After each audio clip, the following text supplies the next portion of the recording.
সালামু আলাইকুম রহমতুল্লাহ। প্রিয় দর্শক, গতকাল রাত্রে থেকে অনলাইন সোশ্যাল মিডিয়ায় একটি নিউজ ছড়িয়ে পড়েছে যে বাংলাদেশ জামাত ইসলামের এমপি প্রার্থী হতে যাচ্ছেন ডক্টর মিজানুর রহমান আজহারি, শায়েখ আহমদুল্লাহ, আবদুল্লাহ সাইফুল্লাহ। এরপর আরেকটি নাম যুক্ত হয়েছে আপনার ছোট মাদানি, রফিকুল ইসলাম মাদানি।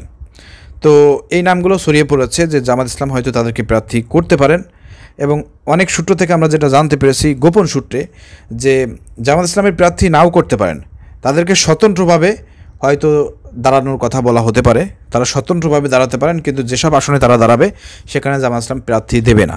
এই ধরনের বিষয়গুলো কিন্তু উঠে এসেছে, আমরা গোপন সূত্রে এই বিষয়গুলো জানতে পেরেছি। এবং মাওলানা রফিকুল ইসলাম মাদানি, যিনি আছেন ছোট পিসকি হুজির এবং নির্যাতিত একজন আলেম, তার বিষয়ে অনেকে মন্তব্য করতেছেন তিনি কি জামাতের এমপি প্রার্থী হতে পারবেন?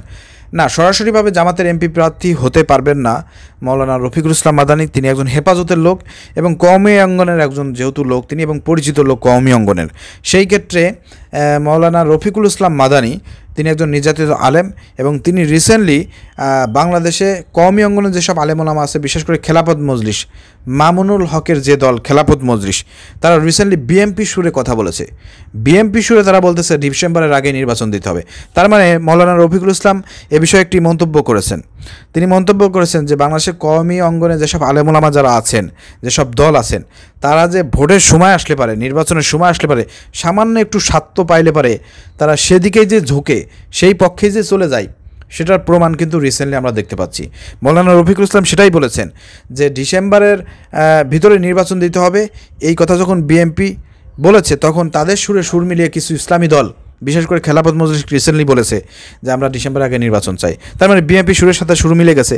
এই জন্যই কিন্তু রফিকুল ইসলাম মাদানি এই ধরনের একটা বক্তব্য দিয়েছেন এবং এই ধরনের একটা পোস্ট করেছেন। তিনি মন্তব্য করেছেন যে আমরা অনেকেই জেলখানায় ছিলাম, জেলখানায় থেকে অনেকের সঙ্গে আমার চলাফেরার সুযোগ হয়েছে, অনেককেই দেখেছি, তাদের মধ্যে অনেককেই আমরা বর্তমান দেখতেছি, তারা একটু স্বার্থ পাইলে পারে, একটু সুযোগ পাইলে পারে, সুবিধা পাইলে তারা সেদিকে ঝুঁকে যায়। তো চিন্তা করে দেখেন প্রিয় দর্শক, আমি মাওলানা রফিকুল ইসলাম মাদানিকে বলতে চাই, কওমি অঙ্গনে বড় হয়েছেন, কওমি অঙ্গনের ছাত্র আপনি, কওমি অঙ্গন নিয়ে সারা জীবন কাজ করেছেন। এইবার অনুরোধ করব, কওমি অঙ্গন দেখা শেষ আপনার মন্তব্য থেকে, সব কিছু থেকে মনে হয় যে আপনি সৎ পথে আছেন, হক পথে আছেন, এবং আপনি একজন হক্কানি আলেম। তো হক্কানি আলেম হয়ে হক্কানি দলের মধ্যে চলে আসেন। জামাত ইসলামের কর্মী হিসেবে যদি আপনি কাজ করেন, তাদের সত্যকতা আছে, জামাত ইসলামী বাংলাদেশে একমাত্র হক্কানি দল যারা বাতিলের সাথে আপোষ না করে এখনও বাংলাদেশের মাটিতে মাথা উঁচু করে টিকে আছে, এবং বাংলাদেশের যতগুলো ইসলামী দল আছে তার মধ্যে সবচাইতে বড় এবং জনপ্রিয় ইসলামী দল হচ্ছে আপনার বাংলাদেশ জামাত ইসলামী। তো আপনি এই হক দল, এই বড় দল না করে আপনি কেন এই কওমি অঙ্গনের বিতর্কিত যারা সামান্য সুযোগ সুবিধা পাইলে পারে সেই দিকে ঝুঁক দেয়, সেই সুরের কথা বলে, তাদের সঙ্গে কেন থাকবেন? কি দরকার আছে? ওইখান থেকে চলে আসতে পারে, আপনি হয়তো তাদের কাছে বিতর্কিত হবেন, তারা অনেক বাজে মন্তব্য করবে, খারাপ মন্তব্য করবে। আরে ভাই, খারাপ মন্তব্য, বাজে মন্তব্য এইসবের ভয়ে কিন্তু রাসূল সাল্লাল্লাহু আলাইহি ওয়াসাল্লামের যিনি আপনার চাচা ছিলেন আবু তালেব, তিনি কিন্তু ইসলাম ধর্ম গ্রহণ করতে পারেন নাই। যখন রাসূল সাল্লাল্লাহু আলাইহি ওয়াসাল্লাম বলেন মৃত্যু সজায় তাকে যে আপনি কলেমা পড়েন, আপনাকে নাজাতের ব্যবস্থা আমি করে দেবো ইনশাআল্লাহ আল্লাহর কাছে সুপারিশ করে, তখন তিনি কি বলেছিলেন যে আমরা বাপদাদার ধর্ম ত্যাগ করতে পারবো না। এখন যদি আমি মরার সময় বাপদাদার ধর্ম ত্যাগ করি, তাহলে সবাই আমার ধর্মের লোক, আমার যারা গোষ্ঠীর লোক আছেন, তারা আমাকে কাপুরুষ বলবে, কাপুরুষ বলে যে মৃত্যু ভাই আমি বাপদাদার ধর্ম ত্যাগ করেছি।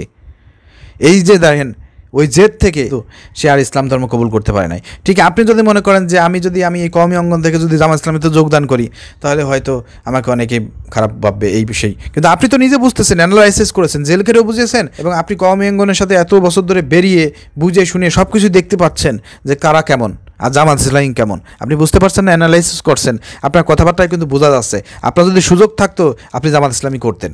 জামাত ইসলামের সামান্য একজন ইউনিয়ন কর্মী হিসেবে, ওয়ার্ড কর্মী হিসেবে যদি আপনি দায়িত্ব পালন করেন, এটা আপনার জন্য গর্বের হবে। এটা আপনি অ্যানালাইসিস করেছেন, আপনি বুঝতে পারতেছেন, আপনার বিভিন্ন পোস্টের মাধ্যমে আমরা বুঝতে পারি। ঠিক আছে, তো আমি বলবো যে আপনি সব গোড়ামি এবং ওই যে ওইসব জেদ অথবা কে কী মনে করবে এগুলো বাদ দিয়ে হক দল যেহেতু বুঝে গেছেন, চিনে গেছেন, হক দলের সাথে এসে কাজ করেন, ইনশাল্লাহ এখনও আপনি মর্যাদা পাবেন। এখনও জামাত ইসলাম আপনাকে মর্যাদা দেবে, জামাত ইসলামের নেতাকর্মীরা সবাই আপনাকে মর্যাদা দেবে। ঠিক আছে, এই বাপদাদা, খানকা, পীরগিরি, তারপরে আপনার এই যে দল বেদল, কওমি অঙ্গনের মতন কত দল দেখছেন, আর জামাত ইসলামী একটাই দল, মৌলানা মওদুদী রহিমাহুল্লাহ যে দল প্রতিষ্ঠিত করে গেছেন, সেই দলের মধ্যে কোনো বিভেদ নাই, কোনো ভাঙন নাই, কোনো রকমের আদর্শের বিচ্যুত নাই, কোনো রকমের কোনো সংঘর্ষ নাই, মারামারি নাই, দুই দল নাই, আছে নাই। অথচ আপনাদের দেওবন্দ নিজেদের মধ্যে নিজেদের মারামারি, কামড়াকামড়ি, হুড়াহুড়ি, তারপরে বিভিন্ন দলে বিভক্ত হয়ে গেছে। তো নিজেরাই তো বুঝতে পারতেছেন যে কারা হকের পক্ষে আছে, কারা হক দল। মৌলানা মওদুদী রহিমউল্লাহর এই আপনার বাংলাদেশ জামাত ইসলামী হক দল, এটা আপনারা বুঝতে পারতেছেন, কারণ এখানে হকের প্রত্যেকটা চিহ্ন রয়েছে, যাদের মধ্যে কোনো ভাঙ্গন নাই, কোনো দূরত্ব নাই, কোনো নাই। আর আপনারা নিজেদেরকে হক দাবি করেন, সেই দলের মধ্যে দেখেন আজকে কত বিভেদ, কত সমস্যা, কত ভাঙন। একটু রকমের সুযোগ সুবিধা পেলে সেদিকে যুগ দেয় স্বার্থের লোভে। সব কিছুতে বুঝতে পারতেছেন, তাহলে ওইগুলো ছেড়ে চলে আসেন না কেন, ইসলামের পথে আসেন না কেন? এই আহ্বান জানাবো মৌলানা রফিকুল ইসলাম মাদানীকে, যে ফিরে আসেন। নুরুজ্জামান নোমানি ভাই আইসে না, সব কিছু ত্যাগ করে আসতে পারছে না, হক গ্রহণ করতে তিনি বাধ্য হয়েছেন, সত্য গ্রহণ করতে বাধ্য হয়েছেন। নুরুজ্জামান নোমানি হেফাজত ইসলামে ছিল না, কওমি অঙ্গনে ছিল না, সে কি জামাত ইসলামীতে এসে কাজ করতেছে না? তার কি সম্মান মর্যাদা কমে গেছে? না, আল্লাহ রাব্বুল আলামিন তার বাড়িয়ে দিয়েছেন। অর্থাৎ আপনারা যারা অ্যানালাইসিস করতেছেন, বুঝতে পারতেছেন ওই যে পিছনে কে কী বলবে না বলবে, এইসব ভয়ে সত্যকে গ্রহণ করা থেকে বিরত থাকার কোনো সুযোগ নাই। থাইকেন না, অনুরোধ করবো থাইকেন না, নাহলে এওকালও শেষ পরকালও শেষ। আশা করি বুঝতে পেরেছেন। প্রিয় দর্শক, আজকের আলোচনাটি ছিল হচ্ছে আপনার এমপি প্রার্থী হিসেবে।